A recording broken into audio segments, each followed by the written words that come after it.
The great halls of Nexus Prime had never seen anything like it.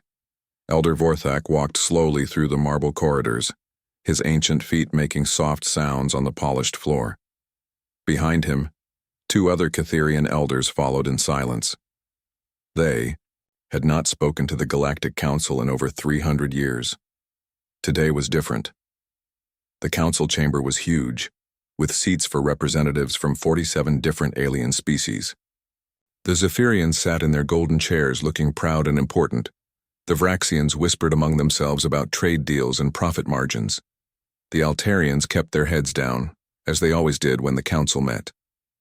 Chancellor Thexmore of the Zephyrians called the meeting to order. His voice boomed across the chamber. "We are honored by the presence of the Catherian elders. It has been many cycles since you last graced us with your wisdom." Elder Vorthak stepped forward. His blue skin was wrinkled with age, and his 4 eyes showed the weight of countless years. "We come with a warning, Chancellor. A new species has achieved faster than light travel. They call themselves humans, and they come from a world they name Earth." Trade Minister Kelnos of the Vraxians laughed. "Another primitive species seeking to join galactic civilization? How wonderful. We shall integrate them as we have all others." "You do not understand," Vorthak said, his voice growing serious. "These humans are different. We have watched them for 50 of their years. They are unlike any species we have encountered in our 10,000 years of observation." The council chamber filled with murmurs and whispers. Several representatives looked amused. The Carathians, who had been conquered by the council 2 centuries ago, listened carefully but said nothing. "Different how?"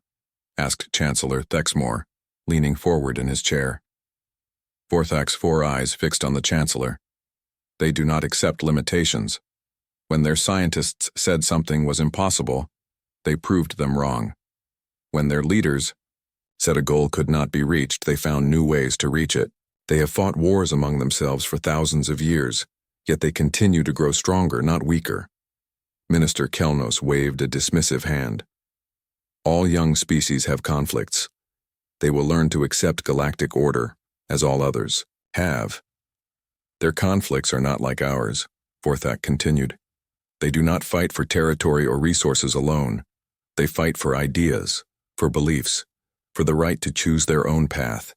Even when facing impossible odds, they refuse to surrender. They adapt, they learn, they overcome." The Altarian representative, Krelvar, spoke quietly. "What makes you believe they pose a threat to the Council's authority?" Vorthak turned to face the Altarian. "Because they will not bow. They will not accept being ruled by others. When you offer them your technology, they will study it, improve it, and create something better. When you show them your military might, they will find its weaknesses. When you tell them something cannot be done, they will do it anyway." The chamber erupted in laughter. Chancellor Thexmore pounded his fist on his desk for order. "Elder Vorthak, with all due respect, you speak of a species that has barely left their own solar system. Our civilizations have ruled the galaxy for millennia. Our technology is beyond their comprehension. Our fleets could destroy their entire world with a single command." "That is exactly what every extinct civilization thought," Vorthak replied. Coldly, the laughter stopped.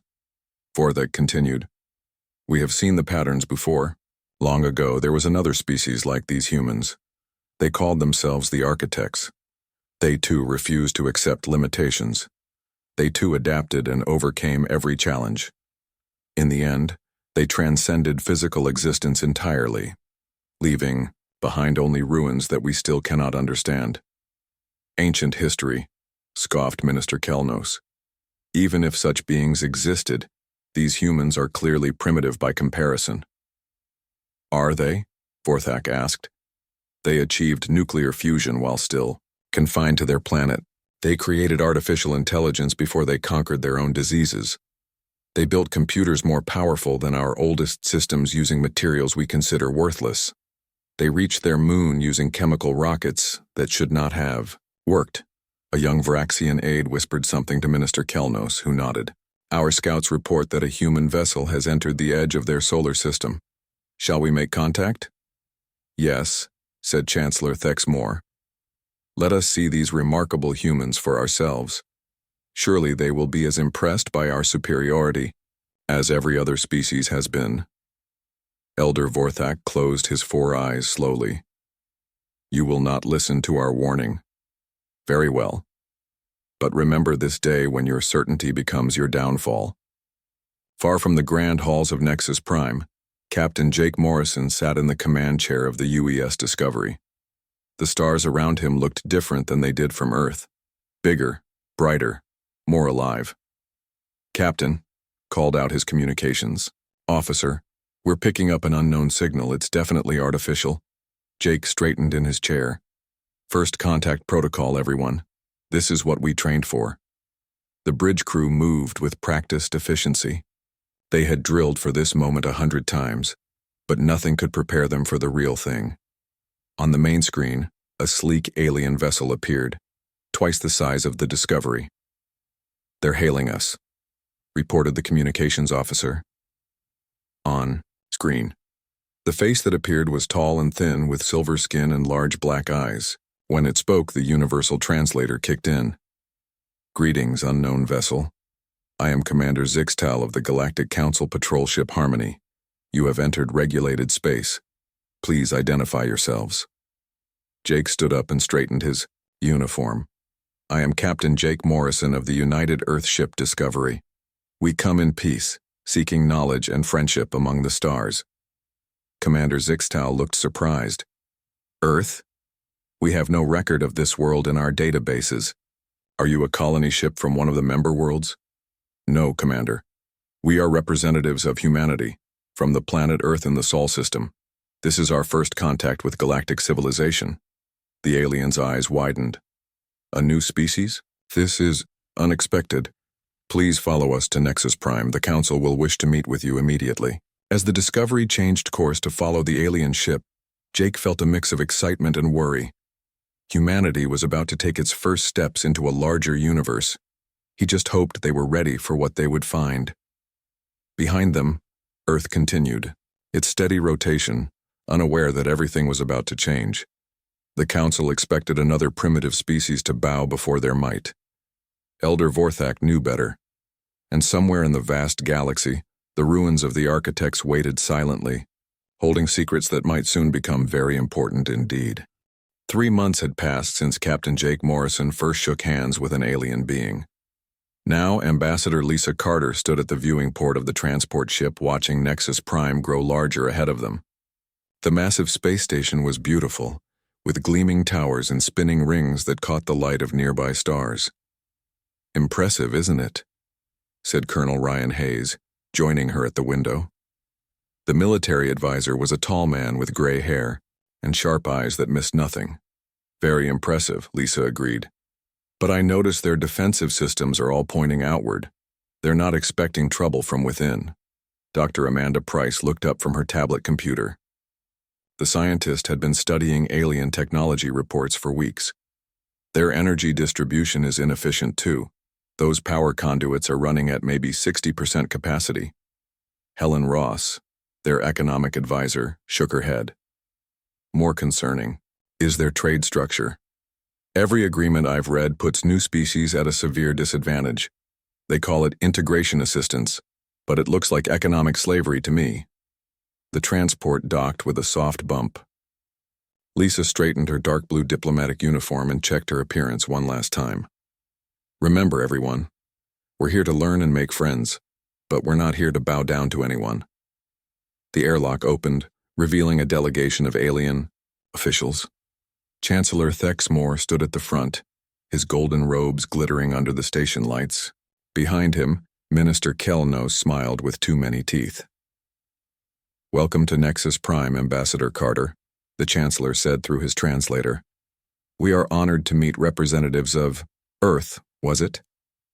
Thank you for receiving us, Chancellor, Lisa replied with a polite smile. We're grateful for this opportunity to join the galactic community. Excellent, I'm sure you'll find our standard integration protocols most beneficial. We have helped 46 other species make the transition from primitive isolation to civilized membership. Lisa's smile never wavered, but her eyes grew slightly colder. I look forward to discussing how we might work together as equals. The Chancellor's own smile flickered for just a moment. Of course. Shall we proceed to the council chambers? The tour that followed was clearly designed to impress. They were shown massive manufacturing centers, advanced computer systems, and beautiful gardens with plants from dozens of worlds. Every alien they met spoke of the council's wisdom and benevolence. In the council chambers, Minister Kelnos presented humanity's proposed membership agreement. Lisa read through it carefully while her advisors took notes. I see several clauses here that concern me, Lisa said finally. Section 12 gives the Council exclusive rights to all human technological innovations. Section 18 requires us to purchase all advanced technology through Council-approved vendors. And Section 23, she paused, looking directly at the minister. Section 23 allows the Council to place advisors in key positions within human government. Minister Kelnos waved a dismissive hand. Standard clauses, Ambassador. Every member species has agreed to similar terms. It ensures orderly development and prevents dangerous mistakes. I'm sure it does, Lisa replied. However, humanity prefers to make our own mistakes and learn from them. We'll need to modify these terms significantly. The chamber fell silent. Chancellor Thexmore leaned forward. Modify them? Ambassador, these agreements have been used successfully for over 1,000 years. Surely you don't presume to know better than civilizations far older and more advanced than your own? Colonel Hayes spoke for the first time. With respect, Chancellor, age doesn't always equal wisdom. Sometimes it just equals being stuck in old patterns. Several council members muttered angrily at this. Dr. Price stood up and activated her tablet, projecting a holographic display. If I may, I'd like to address the question of advancement. Without waiting for permission, she began highlighting sections of the station's visible technology. Your power grid is using crystalline matrices that were probably state-of-the-art a few centuries ago. But if you adjusted the resonance frequency by just 3% and added a simple feedback loop, you could increase efficiency by nearly 30%. She gestured to another area.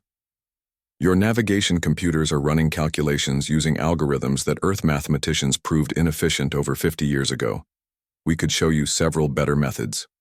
Minister Kelnos stood up angrily. This is preposterous. Our technology has been perfected over millennia. I'm sure it has, Dr. Price said calmly. But perfection is often the enemy of improvement. On Earth we have a saying, if it ain't broke, fix it anyway. To demonstrate their point, the humans were taken to see the Council's most advanced starship, the Magnificent. It was enormous, bristling with weapons and shields, a testament to Vraxian engineering prowess. Tony Blake, the human engineer who had joined the delegation, walked around the ship with obvious interest. Beautiful work, he told the Vraxian captain who was proudly showing off the vessel.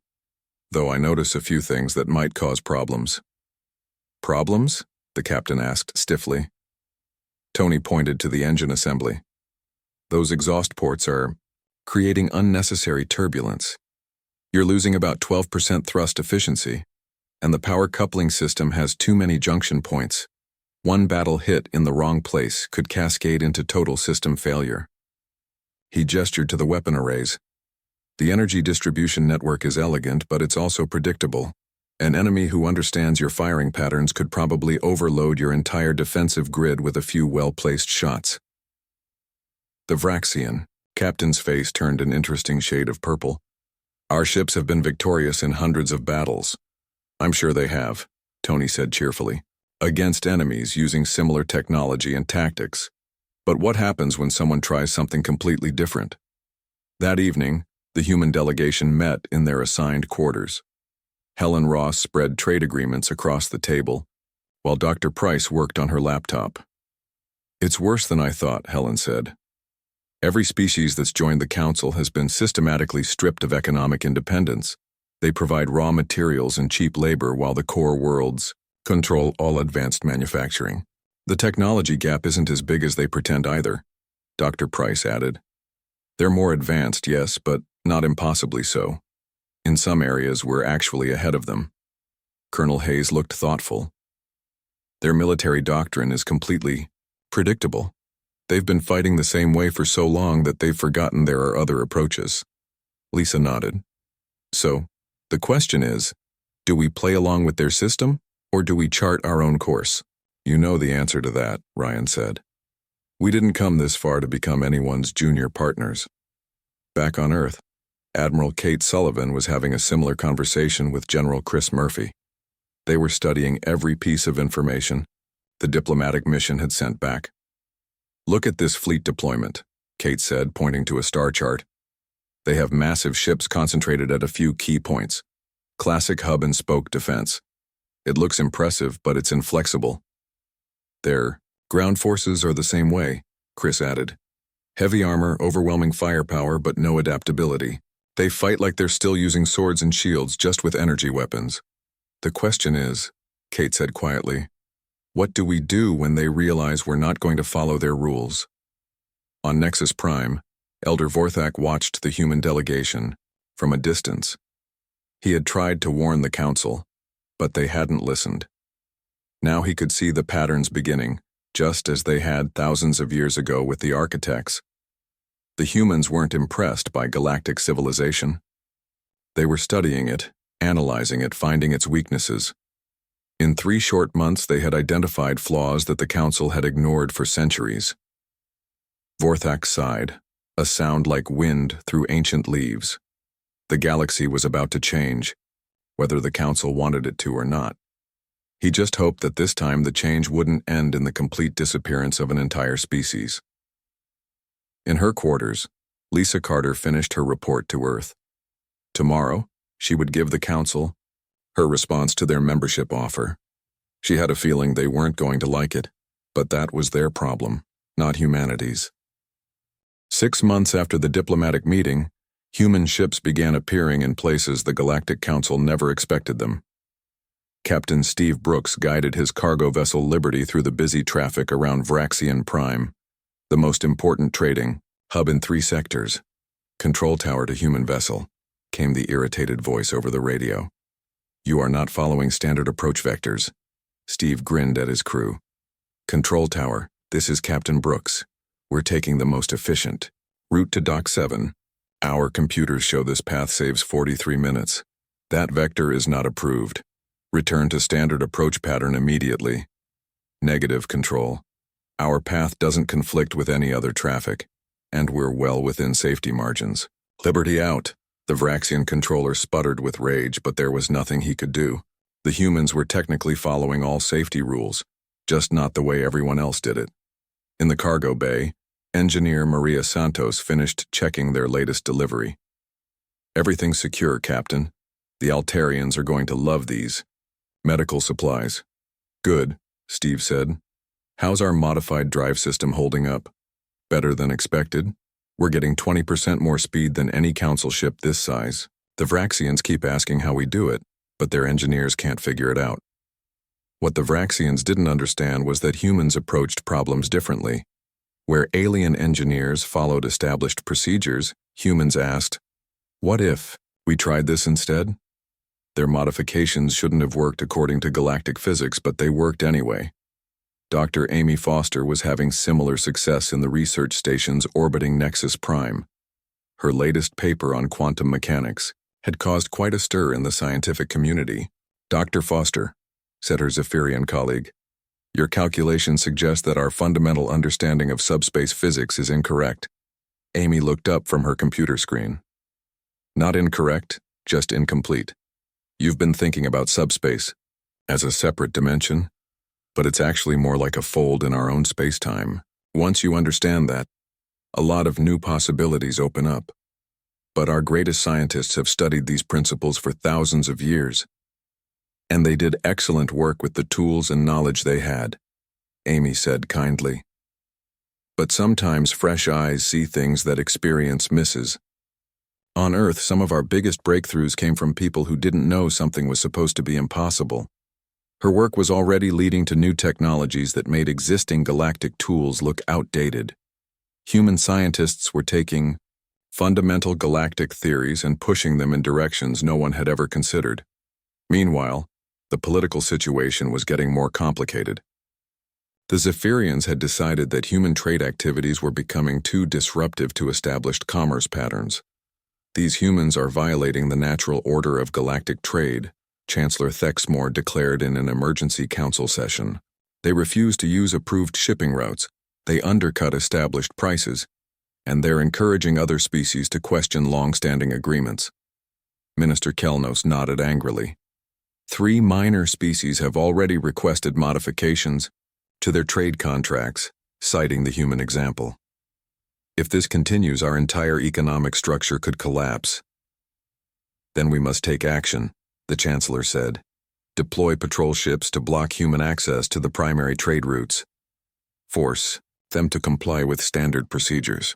The order went out, but the Zephyrians hadn't counted on human lawyer Laura Jackson. She had been studying galactic law for months, and she had found some interesting loopholes. Your Honor, Laura addressed the Galactic Trade Court. The Zephyrian blockade violates Article 7 of the Free Navigation Treaty, which guarantees all species equal access to public space lanes. The Zephyrian prosecutor stood up. The humans are disrupting established trade patterns. They must be regulated. With respect, Laura replied, there is no law requiring inefficiency. If human methods are superior, that's not a violation of galactic law. It's progress. She then did something that shocked the court. She presented evidence of Zephyrian price fixing, route manipulation, and illegal coordination with Vraxian trading companies. The so-called natural order of galactic trade was actually a carefully constructed system designed to maintain the dominance of a few powerful species. The court ruled in favor of humanity. Not only were the blockades illegal, but several Zephyrian trade officials were found guilty of corruption. While the legal battles raged, Captain Ben Wright and his crew aboard the exploration ship Horizon were making discoveries that would change everything. They had been systematically searching star systems that the Galactic Council had marked as barren or unsuitable. Captain, called out his science officer, I'm reading massive energy signatures from the 4th planet. This is definitely not barren. What they found was a world rich in rare minerals with 3 moons perfect for mining operations. The Council's surveys had missed it completely because they only looked in places where they expected to find things. How many other empty systems have they written off? Ben wondered aloud. The answer was hundreds. Human exploration teams, using different search patterns and more creative thinking, found habitable worlds, resource-rich asteroids, and ancient ruins that Council surveys had completely overlooked.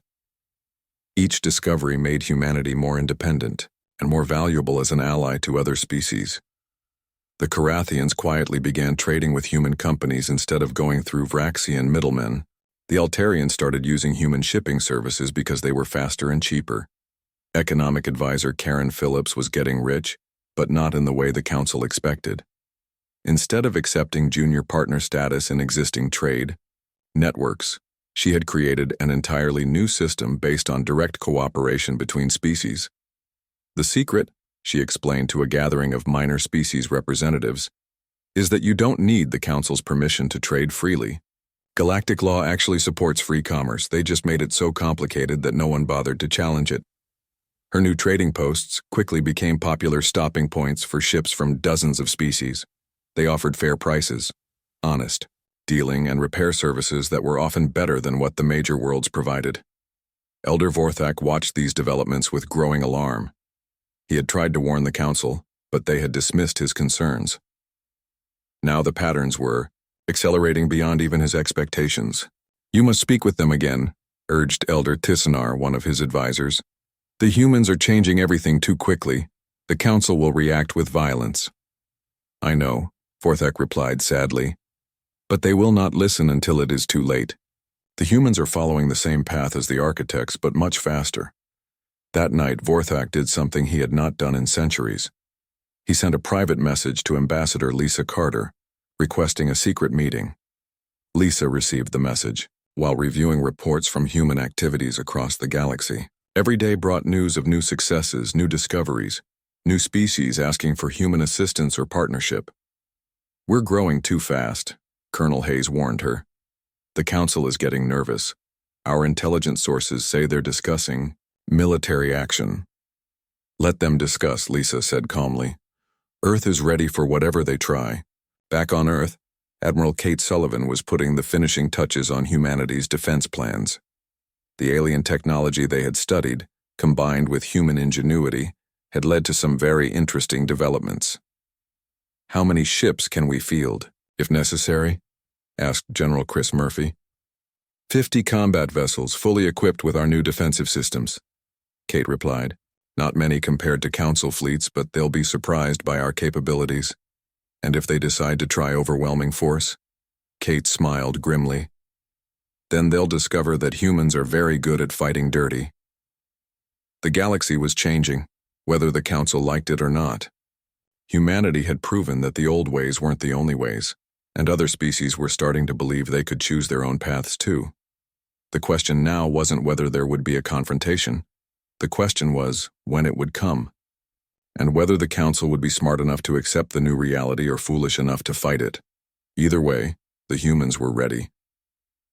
The emergency session of the Galactic Council was the largest gathering in over 200 years.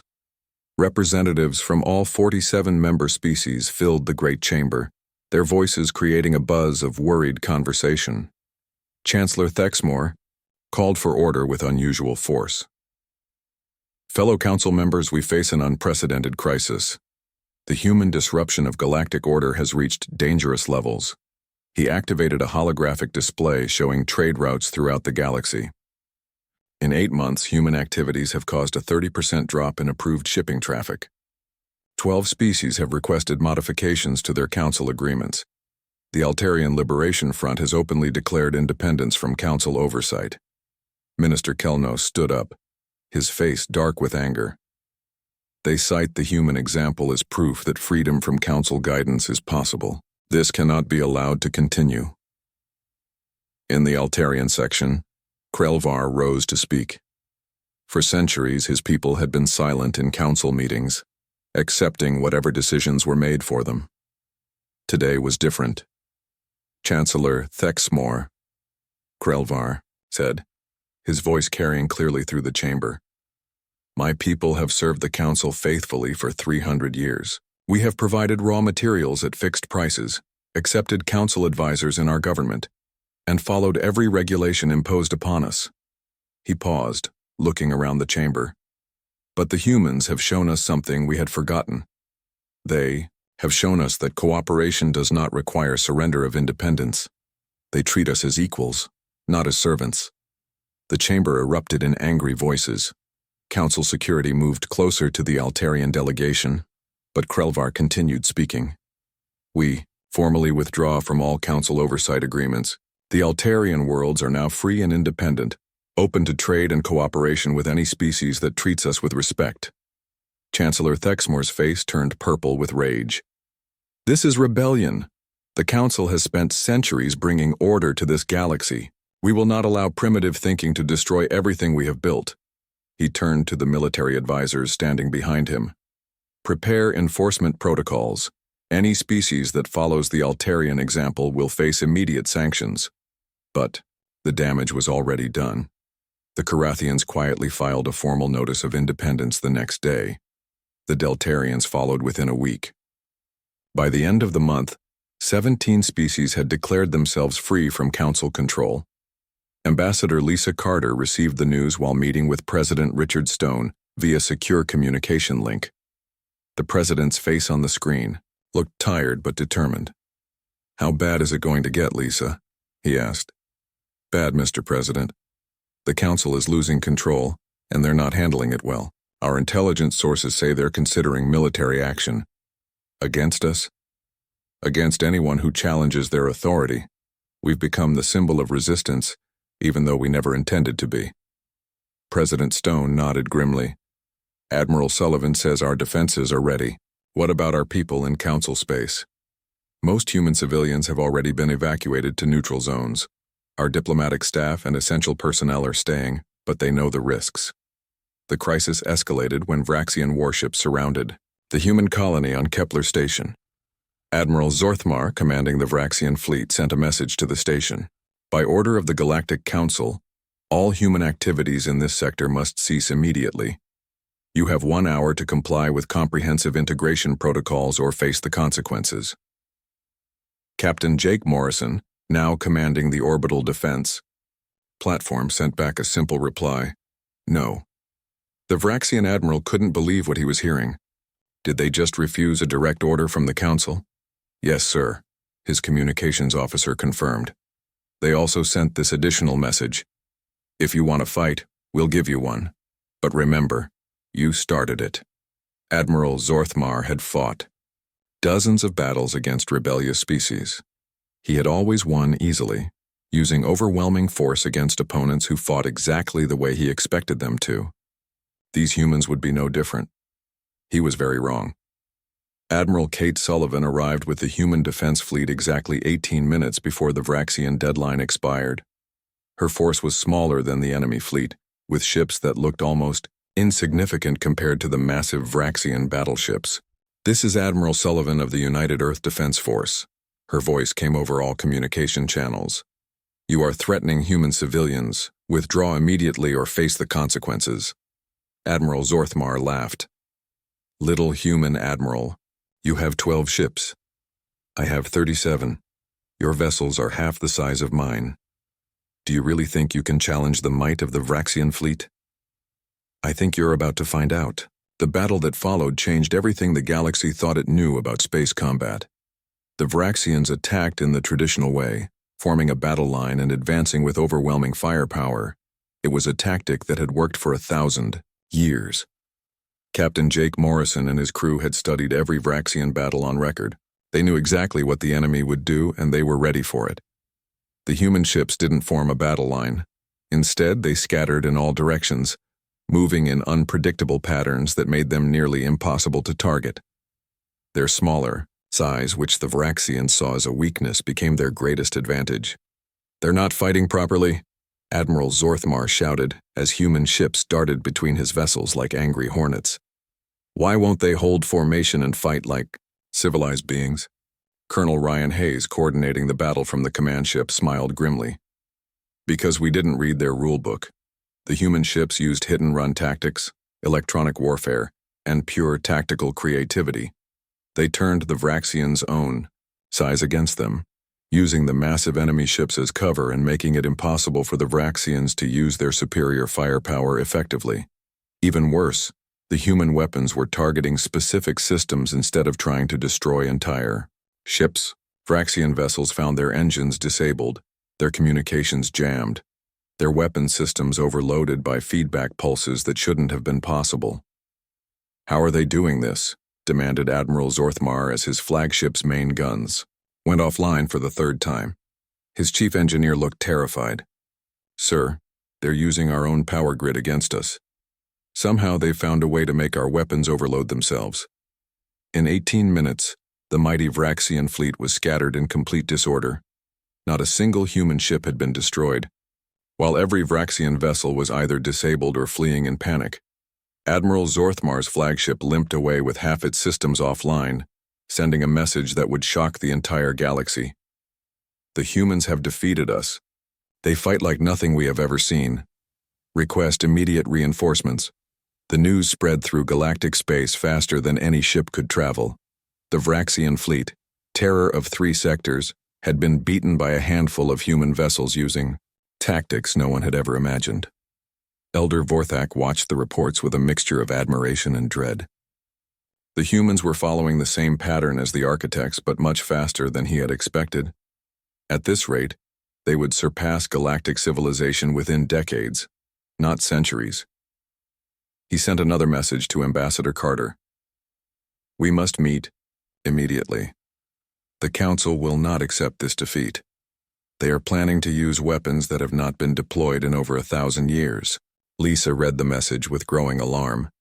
If the Council was willing to use their most ancient and terrible weapons, humanity was in more danger than anyone realized. She sent an emergency message to Earth. Recommend immediate implementation of all defensive protocols. The Council is escalating beyond all expectations. On Earth, President Stone called an emergency meeting of the Joint Chiefs. Ladies and gentlemen, we're about to face the full military might of galactic civilization. Are we ready? Admiral Sullivan looked around the table at her fellow officers. As ready as we can be, Mr. President. But if they bring everything they have, we'll need some kind of miracle. Dr. Amy Foster, attending the meeting via video link from her research station, spoke up quietly. Actually, we might have one. My quantum mechanics research has led to some very interesting possibilities. What kind of possibilities? The president asked. Amy smiled, but her eyes were serious. The kind that could change the rules of the game entirely, but we'll need time to implement them. How much time? Give me 2 weeks and I'll give you something the galaxy has never seen before. As the meeting ended, everyone understood that humanity stood at a crossroads. They had proven they could defeat individual fleets, but the Council commanded thousands of ships and weapons that could destroy entire planets. The next 2 weeks would determine whether humanity's journey to the stars would continue, or whether it would end before it had truly begun. The ancient war chambers beneath Nexus Prime had not been used in over a millennium. Now they hummed with activity as the Galactic Council prepared for total war. Chancellor Thexmore stood before a massive holographic display showing the most terrible weapons in galactic history. The Devastator Fleet, he announced to the gathered military commanders. 47 ships carrying planet-killer weapons. Each vessel is larger than most space stations and carries enough firepower to reduce a world to asteroid fragments. Admiral Claxthor of the Zephyrian Navy studied the ancient vessels with awe and fear. Chancellor, these ships have been in storage for centuries. Are they still operational? Our engineers have been working around the clock, Minister Kelnos replied. The Devastators are fully functional and ready for deployment. Once the humans see what they face, they will surrender immediately. Elder Vorthak entered the chamber without being announced. The other council members looked surprised to see him. Elder, Chancellor Thexmore said stiffly. This is a restricted military planning session. I know exactly what this is, Vorthak replied, his 4 eyes reflecting ancient sadness. You are about to make the same mistake that destroyed the Zerath Empire, the Makari Federation, and 6 other civilizations that thought force could stop evolution. He activated his own holographic display, showing images of ruined worlds and extinct species. Each of these civilizations faced a species like the humans. Each decided that overwhelming military force was the answer. Each was utterly destroyed. Impossible, Admiral Claxthor scoffed. How could primitive species defeat advanced civilizations? Vorthak's display changed, showing ancient texts and archaeological evidence. Because they were not primitive, they were simply different. The species you call the architects started much like the humans, curious, adaptable, refusing to accept limitations. We thought we could control them through superior technology and numbers. The display showed the ruins of massive cities, their architecture so advanced that it hurt to look at. In the end, the architects transcended physical existence entirely. They simply left. But before they did, they made it clear that any attempt to control or destroy them would result in the complete annihilation of their enemies. Chancellor Thexmore waved dismissively. Ancient history has no bearing on current reality. These humans may be clever, but they are still bound by the laws of physics. Are they? Vorthak asked quietly. Have you studied their recent scientific papers?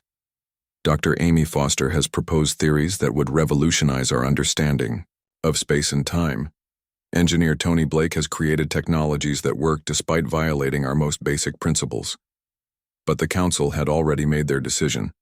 The Devastator fleet would launch within days, and humanity would learn the price of defying galactic order. On Earth, Dr. Amy Foster worked frantically in her laboratory, surrounded by equations that covered every available surface. She had been working for 13 days straight, surviving on coffee and determination. Amy, said Tony Blake, entering the lab with a steaming cup, you need to rest. You're pushing yourself too hard. No time, Amy replied, scribbling more calculations. The quantum field equations are almost balanced. If I'm right, we can create a localized dimensional phase shift that will make Earth effectively untouchable. Tony looked at the equations with growing amazement. This is impossible. You're talking about moving an entire planet into a parallel dimension. Not moving it, Amy corrected. Shifting its phase relationship with normal space-time. Earth will still be here, but it will exist slightly out of sync with the rest of the universe. Energy weapons won't be able to lock onto it. And if you're wrong? Amy finally looked up from her work, her eyes red with exhaustion. Then we all die anyway. But if I'm right, we'll have achieved something that even the architects never managed. Meanwhile, Admiral Kate Sullivan was making final preparations for humanity's defense.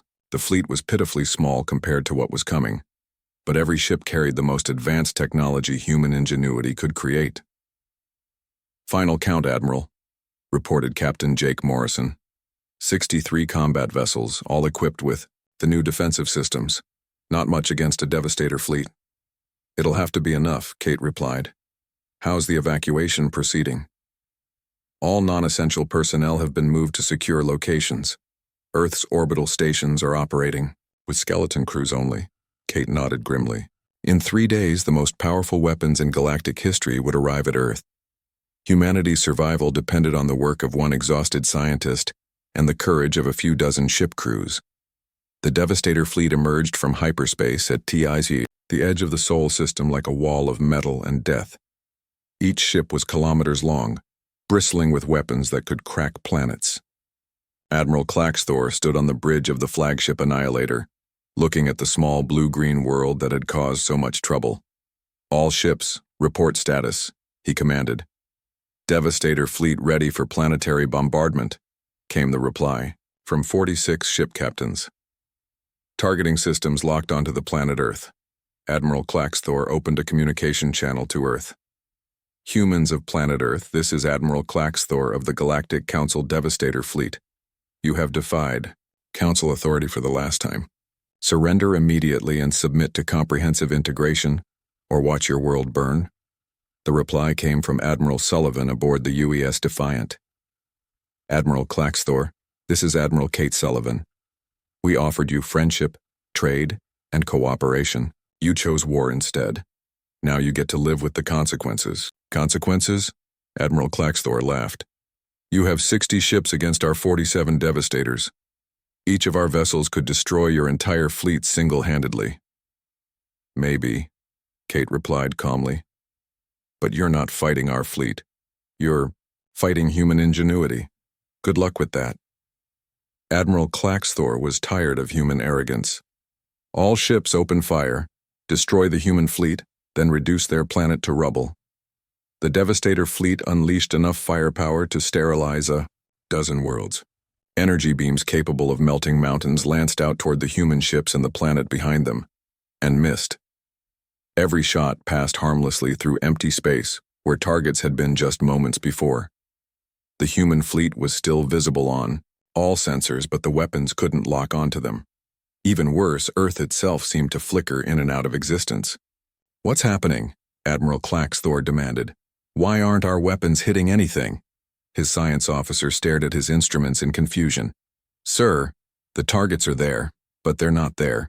They exist in normal space, but they're phase shifted by exactly 0.3 quantum degrees. Our weapons are firing at where they would be in normal space-time. That's impossible. Nothing can shift dimensional phase on that scale. Tell that to the humans, sir. From her position in the Dimensional Research Facility deep beneath Earth's surface, Dr. Amy Foster monitored the defensive system she had created.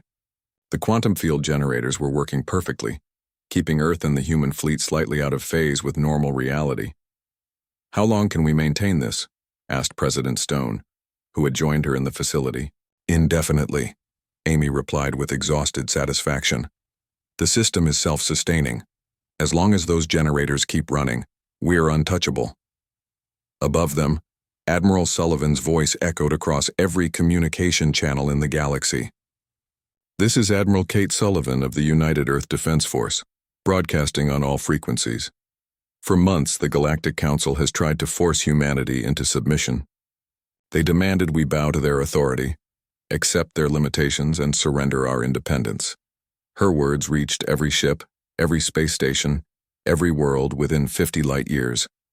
We offered cooperation as equals. They responded with threats and violence. They sent their most powerful weapons to destroy us for the crime of refusing to be slaves. The message continued, carried by human communication relays to every corner of galactic space. But humanity has always had one advantage over tyranny. We adapt, we innovate, and we never give up. Today, we have achieved something the Council claims is impossible. We have made ourselves truly free. On Nexus Prime, Elder Vorthak watched the battle reports with amazement. The humans had done it. They had transcended the limitations of conventional warfare and achieved a defensive capability that rendered traditional weapons useless. Chancellor Thex Moore stormed into the council chambers, his face purple with rage. How is this possible? Our greatest weapons cannot touch them. Because they have become something new, Vorthak said quietly. Just as the architects did long ago. The humans have evolved beyond your ability to control or destroy them. The final message came from President Stone himself, broadcast to every world in the galaxy. To the species of the galaxy, we offer the same choice we have always offered: cooperation as equals, mutual respect, and freedom to choose your own path. To the Galactic Council, we say this: your age of dominance is over. You can adapt to the new reality, or you can be left behind. Within hours, the Council's authority began to collapse. The Carathians, Altarians, and 24 other species formally announced their independence and requested membership in what they called the Free Alliance. The Devastator fleet, its weapons useless against an enemy they